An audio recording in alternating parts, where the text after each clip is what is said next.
ചേർപ്പദ്വാരക ബാലഗോകുലത്തിന്റെ ആഭിമുഖ്യത്തിൽ ശ്രീകൃഷ്ണ ജയന്തി ആഘോഷിച്ചു. വിവിധ മത്സരങ്ങളും ശോഭയാത്രയുമായാണ് ശ്രീകൃഷ്ണ ജയന്തി ആഘോഷിച്ചത്.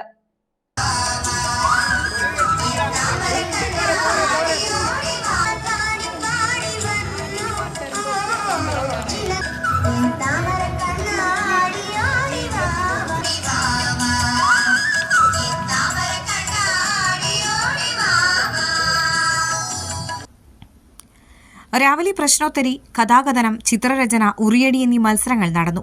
ബാലഗോകുലം ജില്ലാ അധ്യക്ഷൻ ഗോപു മാസ്റ്റർ സന്ദേശം നൽകി.